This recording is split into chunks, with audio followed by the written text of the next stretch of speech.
From the New Arts and Media Studios in Milwaukee, I'm Charles Purcell. This is The Log.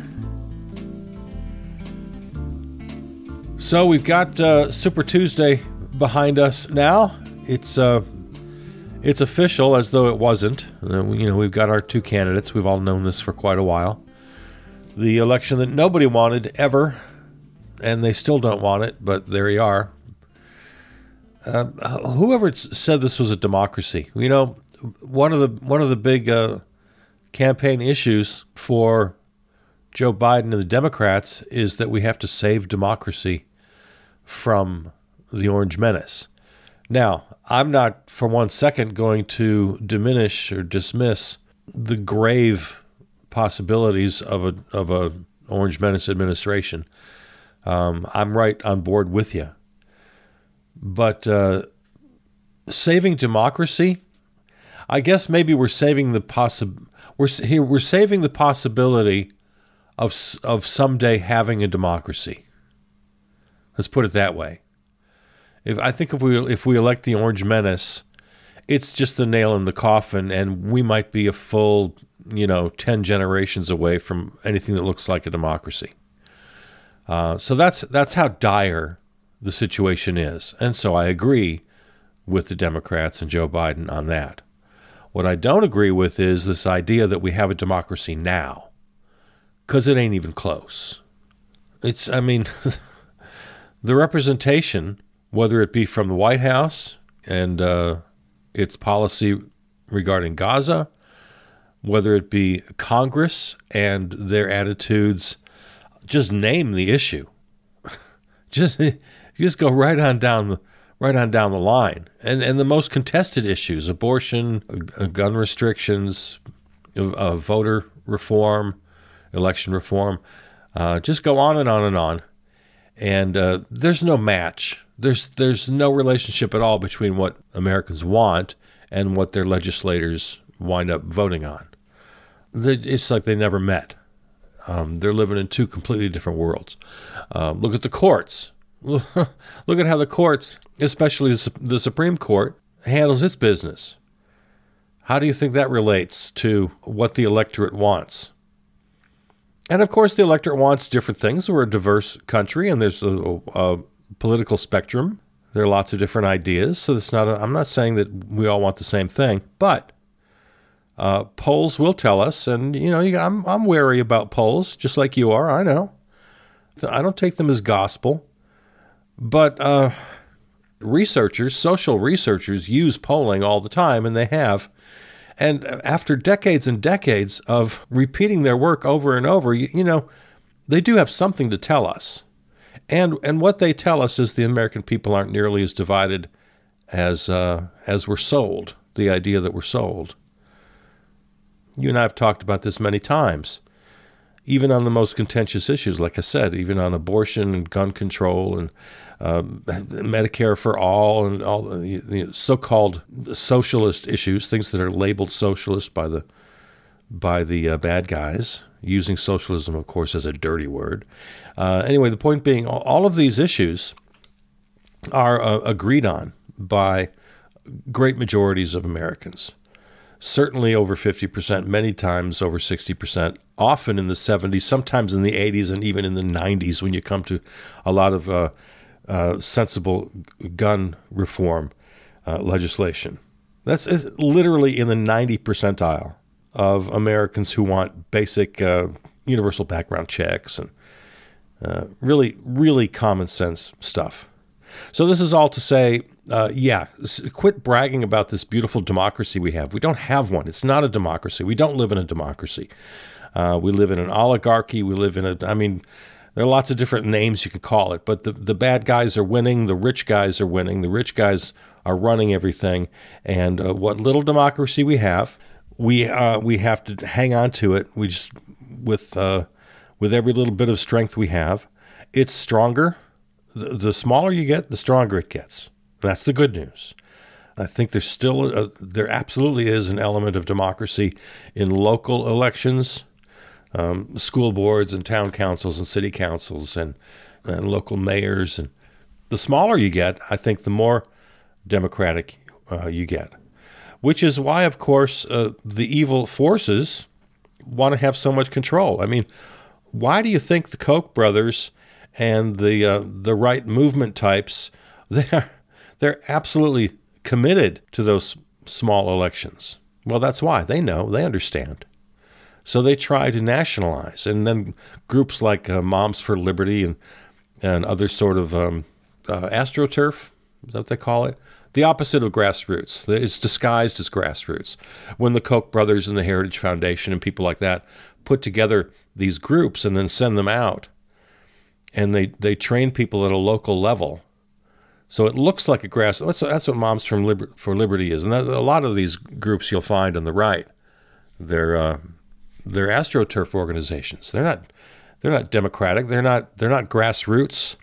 They're not from the bottom up. No, they're invented wholly by the big guys in the corporate CEO penthouse suites, in their big conference rooms up there on the 38th floor.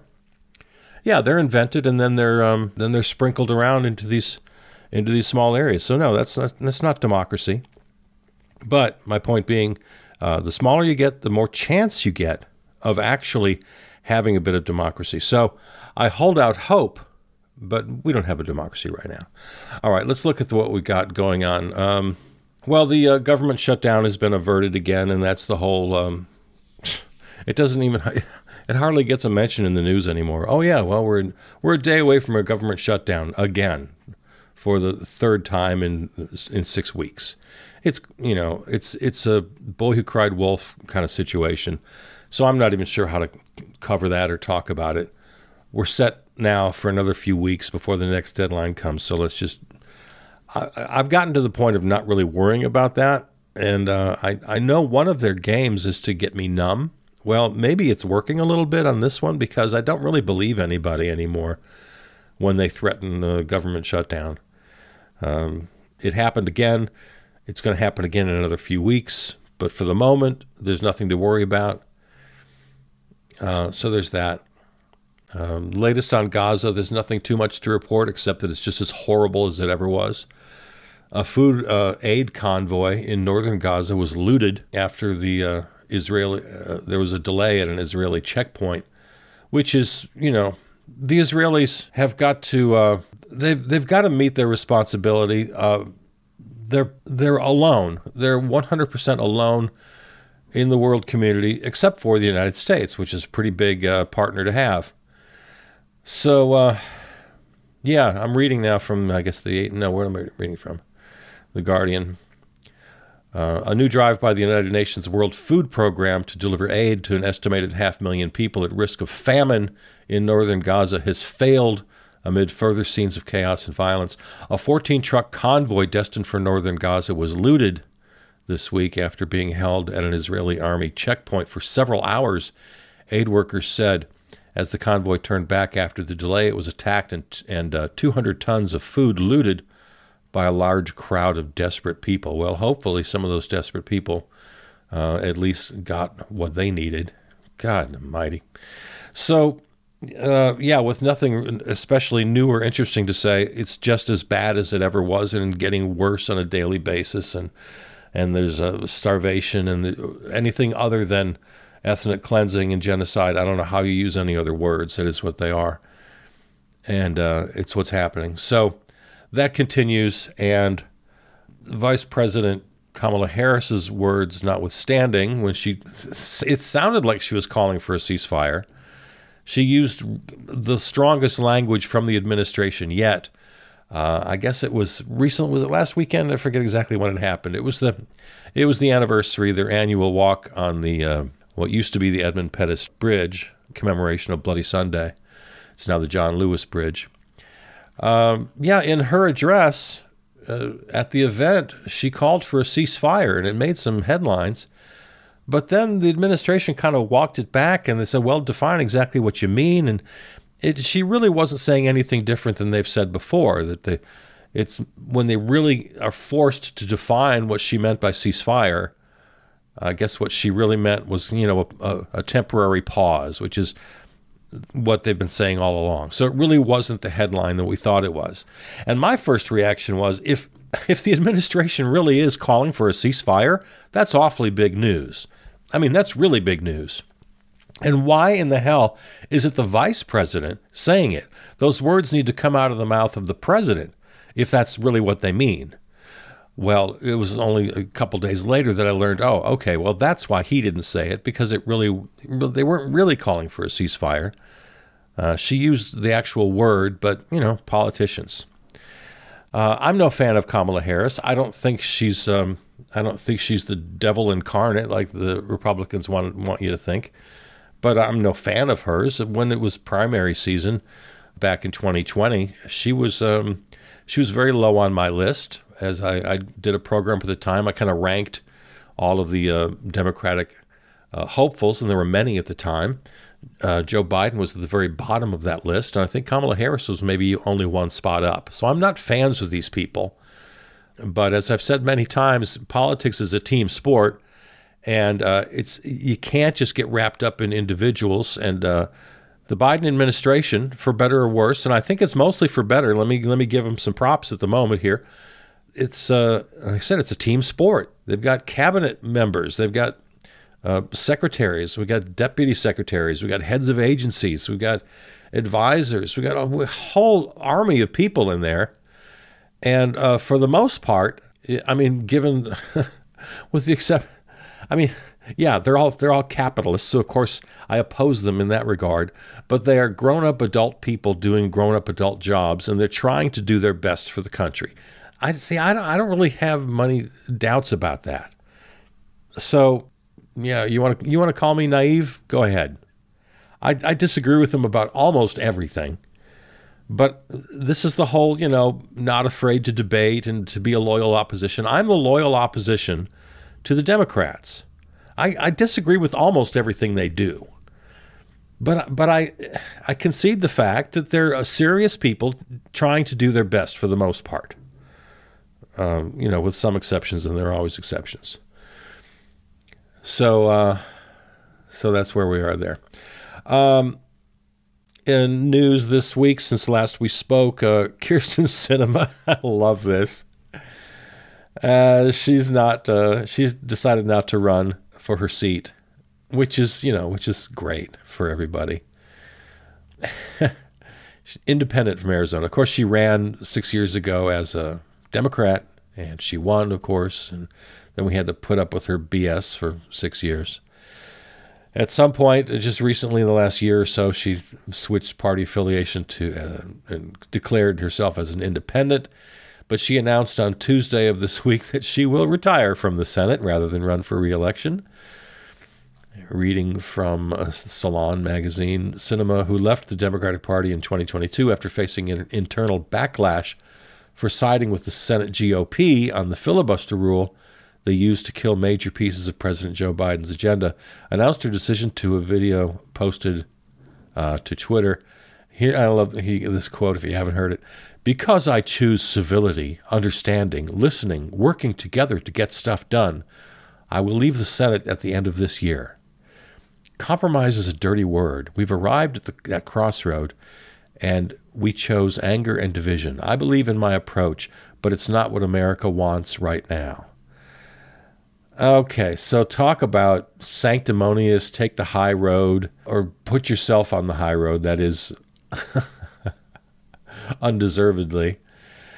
Yeah, well, she's right about one thing. America doesn't want her, and it's why she's not running. If she were leading in the polls, you think she'd be dropping out? Of course not. She has no chance. There's a Democrat in the race. There's a Republican in the race. Democrat being Representative Ruben Gallego, and the Republican being Carrie Lake, who last time ran for governor. She's a MAGA Republican. So between the three of them, Sinema didn't have a ghost of a chance. There was no way she was going to win. So that's why she's dropping out. And as far as wanting civility and understanding and listening and working together, well, she was just a corporate shill, and she was a buddy with Joe Manchin, and sabotaged everything that Joe Biden tried to do. And speaking myself as a lefty, there was a moment there when it looked like Joe Biden was going to do the right thing, and the whole Build Back Better and all of that. It looked like, he had the backing of the squad and of Bernie, and there were things that looked like could happen. The Build Back Better was trillions of dollars, literally. I mean, we hadn't seen this kind of spending since FDR. The voting rights legislation, which never happened, looked like it may have a shot. But time after time, Joe Manchin and Kyrsten Sinema just made it impossible because the margins were just too small in the Senate, and Joe Biden needed every one of them. And he got the progressives on board. The progressives played ball. They were very practical. The aforementioned squad and AOC and Joe Biden and, Bernie Sanders. The progressives got on board, were just downright practical about things, getting a lot of what they wanted and, of course, much of what they didn't. The Joe Biden and the centrist Democrats are never going to give the progressives everything they want, but this is basic politics. And I understand sometimes you have to compromise. When I holler about not compromising, it's about not compromising with the crazy off-the-cliff MAGA, right-wing, fascist Nazi types. Yeah, there's a limited spectrum. You can't just negotiate with everybody. You have to have some limits. There are some people that cross the line. So, yeah, I'm often sort of accused of not wanting to compromise. I understand political compromise, but everybody's got to be at least on the same page. You got to agree that the sky is blue and that the grass is green. I mean, and you have to agree that people shouldn't just die by the thousands or millions just to prove your point, like they did during the pandemic. I mean, there are limits, and what was happening while Sinema and Manchin were sabotaging everything, the limits of that argument were acceptable to me, but they weren't having it. Now, any one of the senators, Bernie Sanders could have done exactly what Manchin and Sinema did. Any one of the senators could, because they had that slim margin of 0, right? It was 50-50 tie, with the tiebreaker going to Kamala Harris if it came to that. So that meant that every single senator had the same power that Kyrsten Sinema and Joe Manchin had, but none of them decided to use that power because they weren't dicks. Sinema and Manchin, who are now gone, bye-bye, thanks for your service, they're the only two who decided to take advantage of that position. Any one of the senators could have just sabotaged any legislation they wanted just to get headlines or to impress their donors, their funders, which is what Sinema was doing. She became just such a corporate shill. So bye-bye, Kyrsten Sinema. Bye-bye. What else? Okay, well, Super Tuesday. McConnell. Now that Super Tuesday has happened and it's official, that the Orange Menace is the nominee. Mitch McConnell, the greatest villain one of the greatest villains in American history, just flat out. Certainly the greatest villain of Congress. Forever, maybe. Certainly in my lifetime, in a generation. He packed the courts with unqualified right-wing judges, just up and down the federal bench. Radical right-wingers. And, of course, he's solely responsible for Roe v. Wade, the Dobbs decision. He's solely responsible for everything the court is up to now because he literally stole 2 seats, the one he stole from Merrick Garland and then tossing in or ramming through Amy Coney Barrett. While they say that not too close to elections, people had actually begun to vote. People had been voting for weeks because of early voting and mail-in voting. We weren't close to election. We were actually in the midst of an election. It was happening when they shoved her through. So he stole 2 seats, and you might even say 3, because Mitch McConnell is also the person who swept aside the 60-vote rule for confirming judges. So without that, Kavanaugh, I like beer Kavanaugh, never would have been approved by the Senate without that 60-vote threshold being trashed. So yeah, Mitch McConnell. Oh, and then the icing on the cake. Mitch McConnell is singularly responsible for the fact that the Orange Menace still exists politically. He had the power to vote guilty on the second impeachment, and if he had done so, he would have given permission to a few other Republicans who certainly would have voted guilty, and the Orange Menace would have been forever banned from ever running again. So Mitch McConnell, I don't know where you rank him in the history of American villains. Give that some thought. Who's worse than Mitch McConnell?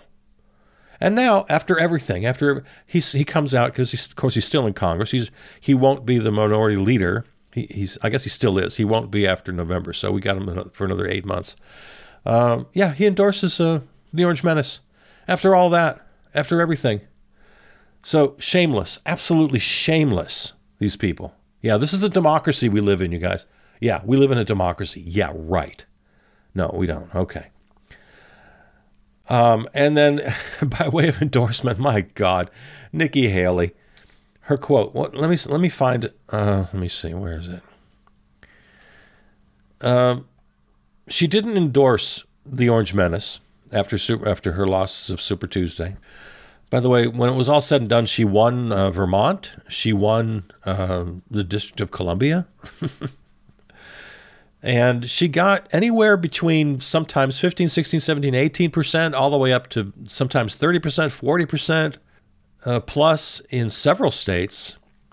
So she wound up with a number of voters who the pundits are very interested in now, and I am too, wondering where they go for the general election. Not all of the Haley voters will go to the Orange Menace in the general election. So that's interesting to know. And her endorsement, if and when she endorses him, really, I don't think means much. It's not like they were married to her. They voted for her. Maybe they liked her. They saw her as an alternative to the Orange Menace, of course. That's the main reason. She was the last person standing against him. But she doesn't have a movement. She's not a movement candidate. She's not a cult candidate. So I don't think her endorsement means anything. I can't find the exact quote. Okay, I'm not going to look anymore. But basically she said that now it's time for the Orange Menace to earn the votes of those who voted against him. And this is a quote. I remember this for sure. I hope he does that. I think at one point she also said she wished him well.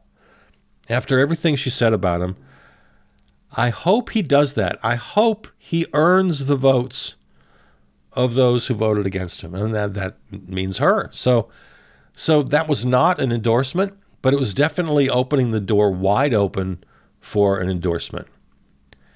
And she can say, well, he earned, after I said all those terrible things about him, and once the general election campaign began, he earned my vote. Sheesh.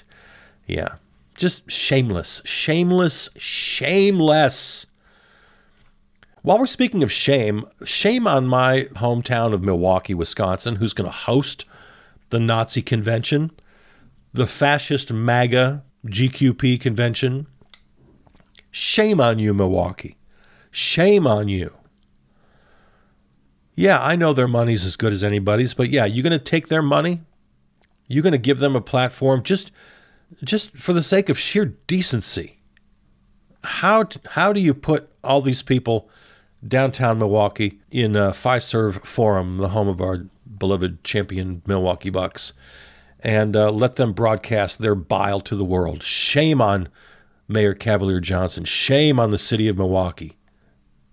Just unacceptable. Okay, so here we are at the election that nobody ever wanted. I mean, what did you expect from Joe Biden? Nobody wanted him in 2020. He was foisted upon the electorate by the Democratic establishment when they orchestrated. Everybody dropped out. Everybody but Bernie. The Democratic voters wanted Bernie Sanders, but the Democratic establishment just wouldn't have it. Twice, in 2016 and in 2020. And the Democratic establishment just put the kibosh on Bernie Sanders.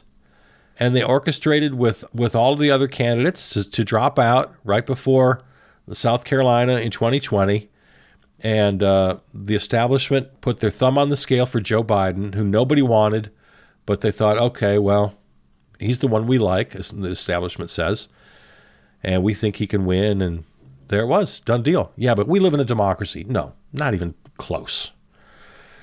So nobody wanted Joe versus the Orange Menace in 2020. Nobody wants it now, even less so. Ezra Klein has a podcast that's not bad. And if you want to go back and listen, check out, I think the dates would have been, the first week of March, maybe, last week of February.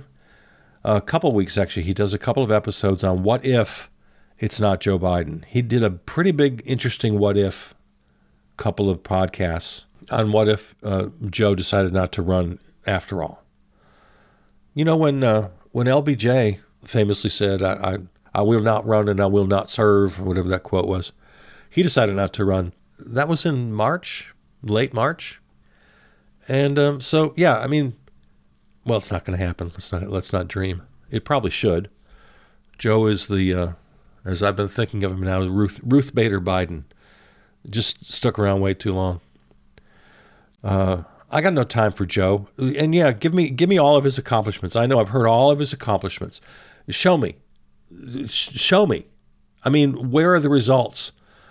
The Democrats are famous for passing this huge legislation, but all it ever is a bunch of tax incentives and write-offs. It's a handout to major corporations and say, okay, now you guys go do it. So whether it's the infrastructure bill or the so-called Inflation Reduction Act, it's just tossing money at the private sector and saying, here, well, we'll give you incentives to go do the right thing. And we never really see it. Most of the money, half of it we saw, my God, we saw this in the pandemic. We saw that just huge percentages of the funds went right in the pockets of people who are already too rich to live. So yeah, once you just toss the money in the form of incentives and tax breaks to the private sector in order to do what you want is, what you think is the right thing, build this bridge and renovate that hospital, and it all looks so damn good on paper, and it never really reaches people. And in the meantime, grocery prices are still kind of high, and that's all people vote on, and the people are dumb as stumps, so they think that the government has anything to do with that. Anyway. So nobody wants this election. I don't want it. All right. So I hope I wasn't too curmudgeonly for you today. And as always, I wish you well. And I wish this country well and this world well. And we don't live in a democracy, and I'd like to. I'd like to live in a democracy. I really would love that. Thanks to our flagship terrestrial station, River West Radio, riverwestradio.com. This and all of the other episodes of all of the podcasts can be found at the website, charlespurcell.com, or just find us on your favorite platform. Write to me, charlespurcell@gmail, follow on Facebook, and thanks to Peter Donalds, who wrote and performed our theme song. Okay, this is The Log. I'm Charles Purcell. See ya.